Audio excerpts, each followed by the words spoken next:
പിന്നെ അന്ന് ഈ പടത്തിന് എനിക്ക് 1100 രൂപയാണ് റെമുറേഷൻ കിട്ടിയത്. അതിലെനിക്ക് വാസേട്ടൻ്റെ വീട്ടിൽ പോയി ഡേറ്റ് ഫിക്സ് ചെയ്തതിന് ശേഷം എനിക്ക് 101 രൂപ അഡ്വാൻസ് തന്നു വാസേട്ടൻ കൈവേട്ടം. അപ്പോൾ ആ പൈസ വാങ്ങി അതെനിക്ക് ഡ്രസ്സിൽ വലിയ കമ്പാണ്. അപ്പം ആ സാരി ഇപ്പോഴും ഞാൻ സൂക്ഷിച്ചിട്ടുണ്ട്. എൻ്റെ പേരക്കുട്ടികളോട് ഞാൻ പറഞ്ഞിട്ടുണ്ട്, ഞാൻ മരിച്ചു കഴിഞ്ഞാൽ ആ സാരി എന്നെ പുതപ്പിക്കണമെന്ന്. സ്നേഹമാണ് എന്നെ ലോകത്ത് അറിയപ്പെടുന്ന ഒരാളാക്കിയത് ഭാഷയുടെ വന്നു. ചോദിച്ചു എന്നോട് ചോദിച്ചു എങ്ങനെ ഉണ്ടായിരുന്നു. എനിക്ക് സിനിമയെപ്പറ്റി ഒന്നും അറിയില്ലായിരുന്നു. സിനിമയെപ്പറ്റി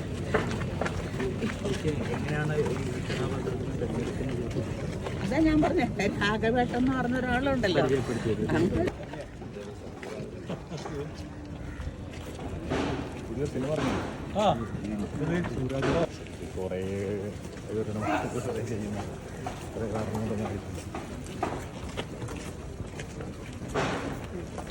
നമ്മളെ